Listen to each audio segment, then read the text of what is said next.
Sure thing. It's always good to have someone to talk to.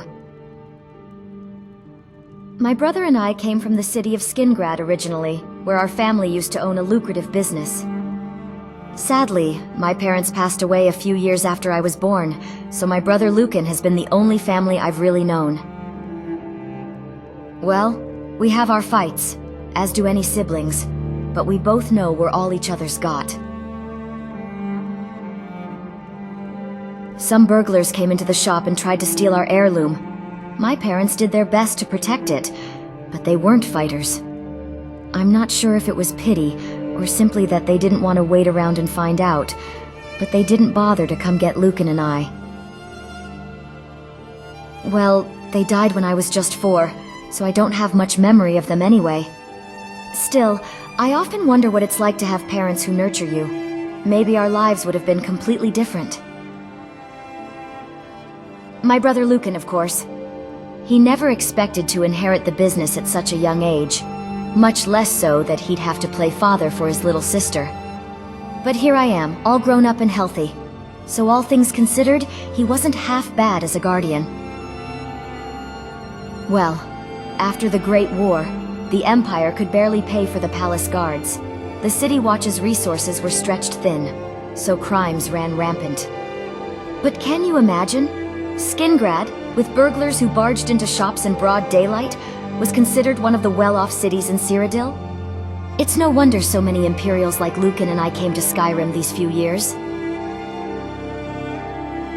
With the devastation of the Great War, so too came absurd taxes, for the Emperor had gotten into a debt that can't be repaid in 3 generations.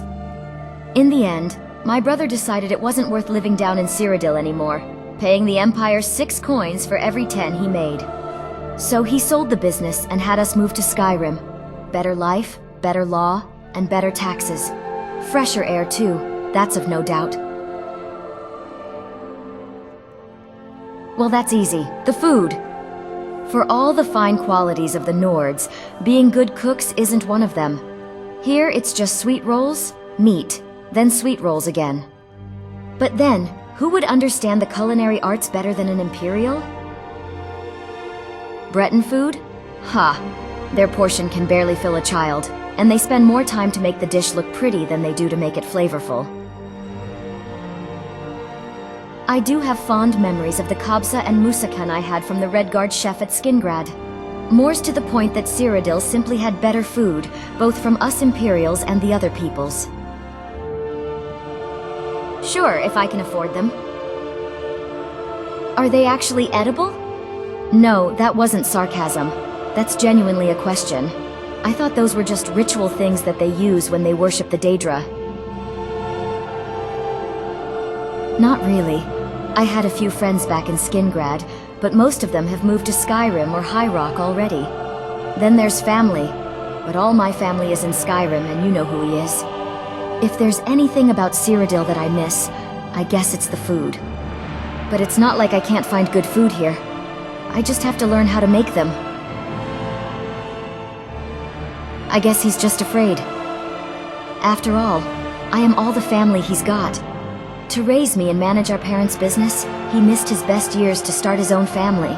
If anything were to happen to me out there, then he would truly be alone.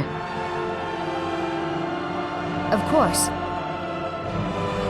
You know, when I looked at the Golden Claw, all I could think of was how much I envied you. You adventurers lead the most exciting lives, unlike a shopkeep's sister, having to watch the store in a boring town day and night. It's not like this is the worst place on Nirn. I mean, I could name a few towns in Cyrodiil that are much filthier than Riverwood. But that's the thing. Nothing exciting ever happens in Riverwood. It's always the same people, same buildings, same routines.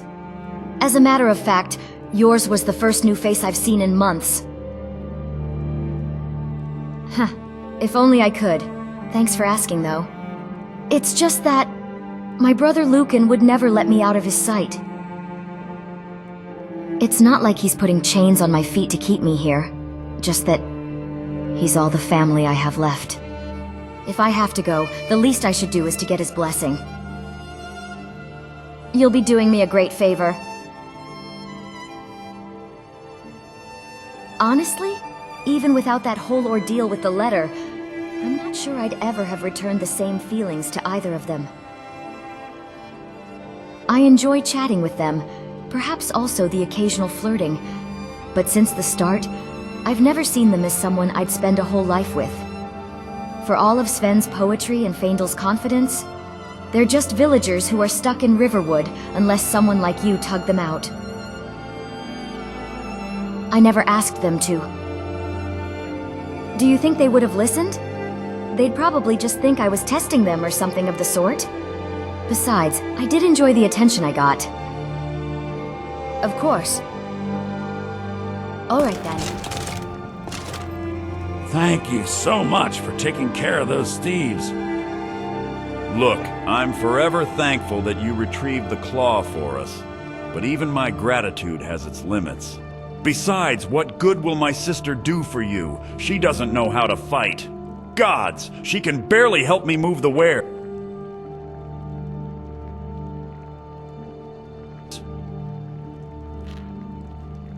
You do seem like a seasoned fighter. For what it's worth, you did brave a Nord tomb and got us the golden claw back.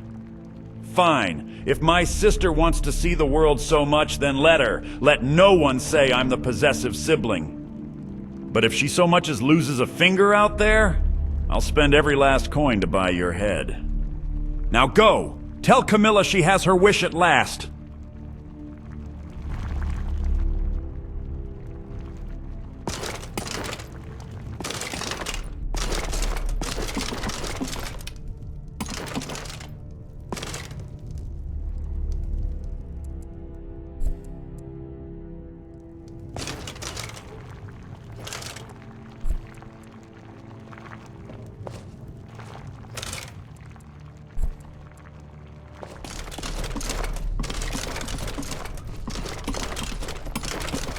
You're not from around here. That makes two of us. Thank you, my friend. 1,000 thank you. At last I can see the beauty of Skyrim with my own eyes. I'm ready to go at any moment. Just tell me when you're ready to leave. Lead the way.